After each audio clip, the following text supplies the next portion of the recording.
여러분, 안녕하십니까? 반갑습니다. 오늘은 율법주의 함정에 대한 하나님의 말씀을 보도록 하겠습니다. 우리 기독교 신앙에 있어서 가장 큰 함정이 있다면 그것은 율법주의가 될 것입니다. 아무리 정통 교리를 많이 알고 성경 지식을 많이 갖추었다 할지라도 자칫 잘못하면 율법주의 신앙에 빠져서 알맹이가 없는 그리스도의 의가 없는 껍질만의 신앙을 가질 수가 있습니다. 과거에 너무도 많은 하나님의 백성들이 율법주의 신앙에 빠져서 스스로는 하나님의 진리를 알고 구원받았다고 생각을 하지만 실제로는 자기의 구원을 이루지 못한 그런 경우가 너무나 많았습니다. 오늘 그러한 말씀들을 우리가 함께 살펴보고 율법주의 함정에 빠지지 않도록 노력해야 되겠습니다. 자, 율법주의는 우상숭배입니다. 우상숭배라고 하는 것은 하나님께서 극도로 싫어하시는 이 우상숭배는 실제로 그 내용이 하나님의 의가 아닌 것은 전부 우상숭배입니다. 하나님의 형상으로 인격을 변화시켜 주지 못하는 품성을 하나님의 모습으로 바꿔주지 못하고 겉으로만 하나님의 신앙의 모습을 갖추고 있는 것은 전부가 다 우상숭배가 되는 것입니다. 심지어 성경의 지식을 많이 알고 있다 할지라도 하나님을 믿고 예수 그리스도의 십자가를 믿는 사람이라 할지라도 실제로 예수님의 정신이 없다면 예수님의 형상으로 변화되는 그와 같은 경험을 갖지 못했다면 역시 우상숭배의 범주에 드는 것입니다. 우리가 극도로 조심해야 합니다. 내가 성경 교리를 알고 규칙적으로 신앙생활을 하고 있기 때문에 율법주의가 아니라고 하는 그러한 보증은 없습니다. 실제로 내가 예수님의 정신을 갖고 있어야 예수님의 정신이 무엇인가를 내가 경험하고 예수님의 형상으로 바꿔줘야만 그것은 율법주의가 아닌 것입니다. 요한복음 20장 30절에서 사도 요한이 이런 성경절을 기록을 했습니다. 예수께서 제자들 앞에서 이 책에 기록되지 않은 이 책은 요한복음입니다. 이제 사도 요한이 요한복음을 마치면서 이 책에 기록되지 않은 이렇게 말했어요. 다른 표적도 많이 행하셨으나 오직 이것을 기록하면 너희로 예수께서 하나님의 아들 그리스도이심을 믿게 하려 하며 또 너희로 믿고 그 이름을 힘입어 생명을 얻게 하려 함이니라. 생명을 얻게 하려 함이니라. 사도 요한은 이 사실을 강조했습니다. 거의 3년 반 동안 예수님과 함께 생활을 했던 요한은 예수님의 일상생활을 굉장히 많이 알고 있었습니다. 그러나 제한된 책 속에 다 그것을 기록할 수 없다라고 이렇게 말하면서 오직 필요한 것들만 이렇게 기록하고 그가 사도 요한이 이 편지를 읽는 또 이 요한복음을 읽는 사람들에게 간절히 원하는 것은 뭐냐면 실제로 예수님의 이름을 믿고 생명을 얻게 하는 것이 그 목적이라고 말했습니다. 사도 요한은 여기서 생명이 없는 기독교를 그가 많이 보았다는 것을 알 수 있습니다. 겉으로는 예수님을 믿는다고 말하지만 실제로 예수님에게 마음을 들이지 못하고 예수님의 뜻을 분별하지 못하고 결국은 자기 마음대로 하나님을 믿는 사람들, 그런 사람들을 사도 요한이 많이 보았을 것입니다. 자, 요한계시록 2장 4절에 보면 초대교회의 후반부에 대해서 예수님이 이렇게 책망을 하셨습니다. 너를 책망할 것이 있나니 너의 처음 사랑을 버렸느니라. 그렇습니다. 얼마든지 신앙은 변할 수 있습니다. 그리고 또한 요한은 요한 편지서를 기록하면서 요한일서 마지막 절입니다. 요한일서 5장 21절에서 사도 요한이 이렇게 결론적으로 씁니다. 자녀들아 너희 자신을 지켜 우상에서 멀리하라. 자녀들아 우상 숭배에 빠지지 말라. 그 당시 이 그리스도인들이 예수님이 아닌 다른 어떤 태양상이나 돌로 만든 신상이나 이런 것들을 사도 요한이 경계했다라고 말하기는 어렵습니다. 여기서 사도 요한이 마지막으로 요한 편지서를 마치면서 그가 하는 말은 이 그런 어떤 돌이나 나무나 이런 어떤 다른 신들을 섬기는 그런 우상 종교보다도 실제로 하나님을 믿으면서도 우상 숭배에 빠지는 하나님의 의를 경험하지 못하고 여전히 죄인인 자기 상태가 살아있는 자아가 극복되지 못한 그와 같은 상태를 사도 요한은 우상이란 말로 표현하고 있습니다. 자, 과거 무수한 하나님의 백성들이 하나님을 믿으면서도 우상 숭배에 빠졌습니다. 여호와께서 말씀하시되 너희의 무수한 재물이 내게 무엇이 유익하냐? 너희가 내 앞으로 보이러 오니 그것을 누가 너희에게 요구하였느냐? 내 마당만 밟을 뿐이니라. 옛날 이스라엘 백성들이 하나님께 대한 제사는 열심히 드립니다. 그리고 종교적인 행사도 열심히 합니다. 그리고 하나님의 백성이라고 자부합니다.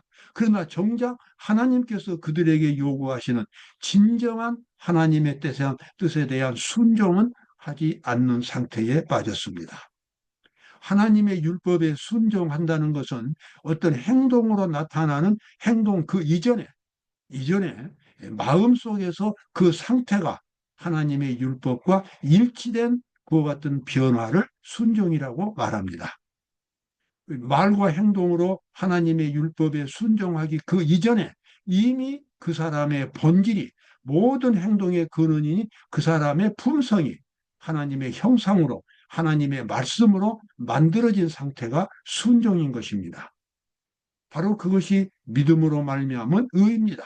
그 마음속에 있는 모든 사상의 근원을 하나님의 형상으로 만들어주는 것은 오직 예수님밖에는 없습니다.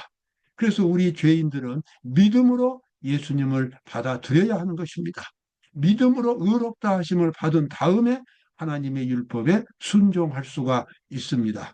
그런데 진정으로 예수님의 뜻을 받아들이고 예수님께 마음을 드리는 그래서 마음의 변화를 받는 이러한 경험이 없이 그저 형식적으로 형식에만 충실하는 이와 같은 종교적인 행사들 예수님 아니 구약 시대 여호와 하나님은 내 마당만 밟을 뿐이라고 그렇게 책망을 하셨습니다. 자, 사도행적 317쪽에 나와 있는 말씀입니다. 고린도 교회에 보낸 사도의 경고의 말은 각 시대에 모두 적용되나 우상 숭배는 신상을 숭배하는 것만이 아니요 자신을 섬기는 것, 안일에 대한 사랑, 식욕과 정욕의 만족을 다 의미합니다. 여러분 여기서 자아를 숭배한다고 하는 것은 자기 자신의 마음대로 생활하는 것을 의미합니다. 하나님을 믿으면서도 자기 뜻이 죽지 않았어요.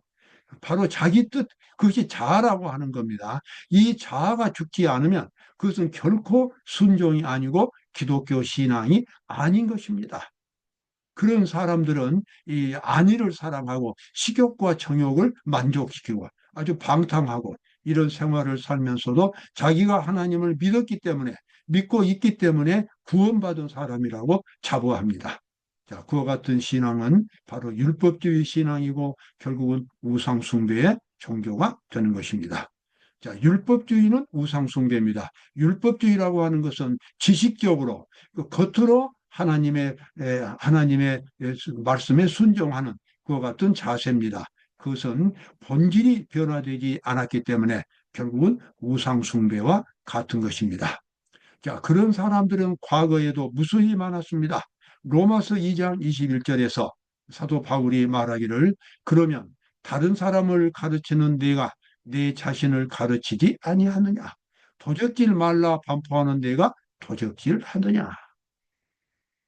자, 이 말씀 얼마나 많은 그리스도인들이 이 함정에 빠지는지 모릅니다.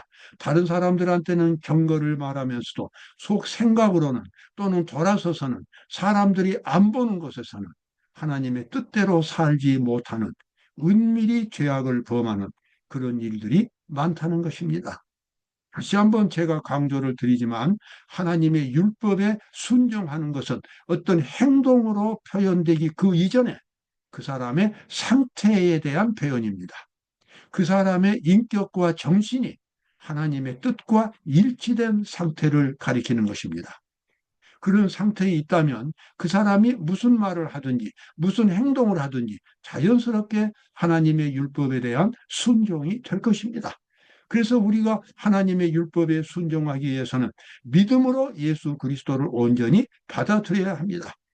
그래서 사도 바울은 로마서에서 믿음으로 말미암은 의를 말할 때에 여기서 죄인된 상태로서는 율법에 순종할 수 없기 때문에 은밀히 죄를 범할 수밖에 없기 때문에 믿음으로 예수 그리스도의 의, 예수 그리스도의 정신과 생명을 받아들이라고 그렇게 권면하고 있습니다. 자, 여기 시대의 소망 311쪽에 나와 있는 말씀입니다. 예수께서 우리의 본성을 취하시고 승리하신 것은 우리로 당신의 본성을 취하심으로 말미암아 승리할 수 있도록 하기 위함이었다. 예수님께서 우리와 똑같은 육신을 입으시고 이 땅에 오셔서 우리와 똑같은 입장에서 하나님의 말씀에 순종하셨습니다. 그리고 그 순종할 수 있는 그 비결을 예수님께서 스스로 성취하셨고 품성을 이루셨고, 그래서 예수 그리스도를 믿는 사람들에게는 예수님께서 이루셨던 그 품성을 우리 속에서도 만들어 주시는 것입니다. 그래서 율법을 순종할 수 있도록 만들어 주십니다. 오늘날 수많은 그리스도인들이 하나님의 율법은 순종할 수 없다라고 생각을 합니다.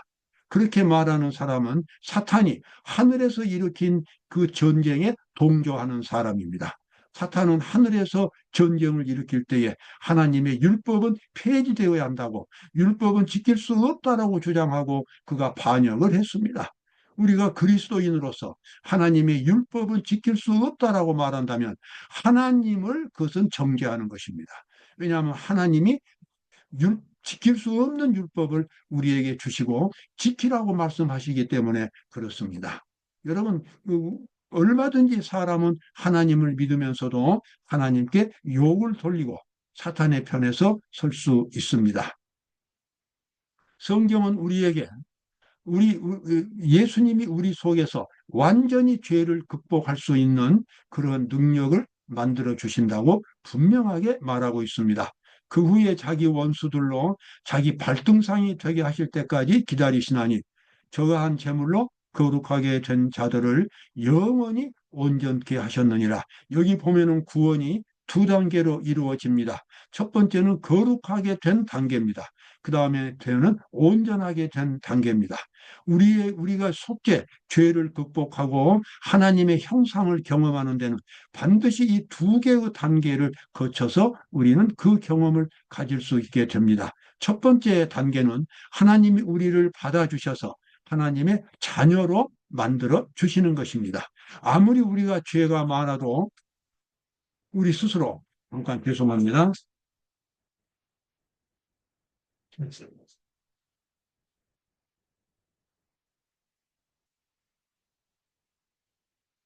죄송합니다. 제가 갑자기 전화가 와가지고요. 우리가 이 두 단계를 반드시 거쳐야 하고, 그래서 성경이 말하는 구원의 길은 시종 일관 이 두 단계를 말합니다.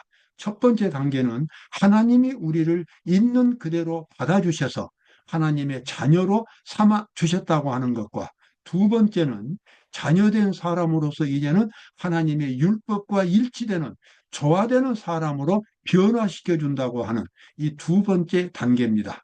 이 두 번째 단계까지 거쳐야 우리는 진실로 하나님의 자녀가 될 수 있고 영생을 누릴 수가 있습니다.